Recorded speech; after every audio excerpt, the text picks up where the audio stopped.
Good morning everyone.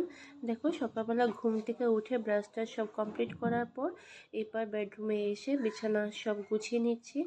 তো সকালবেলা যা যা কাজকর্ম থাকে সেগুলো সব করে নিচ্ছি। দেখো হলরুমে গিয়েও এগুলো সব পরিষ্কার করে নিচ্ছি। তো টুকটাক যা যা কাজকর্ম করার থাকে সেগুলোই করে নিচ্ছি।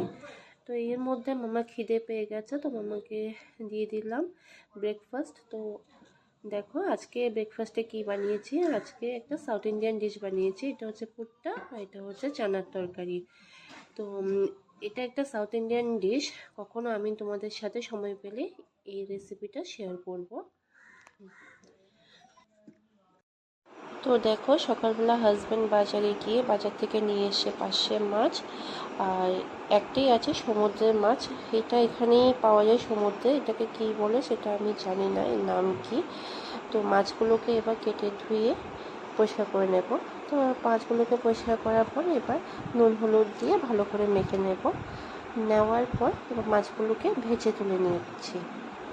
এক এক করে মাছগুলোকে সব ভালো করে ভেজে নিয়ে নেবো। আজকে পাতলা করে পেঁয়াজ দিয়ে টমেটো দিয়ে মাছের ঝোল বানাবো, আর তার সাথেই আজকে রান্না করব ঝিঙে পোস্ত।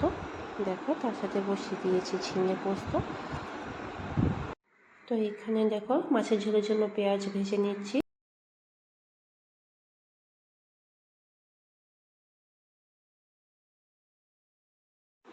তো দেখো আজকে লাঞ্চের মেনুতে আছে ঝিঙে পোস্ত, মাছের ঝোল, পাতলা করে টমেটো দিয়ে মাছের ঝোল,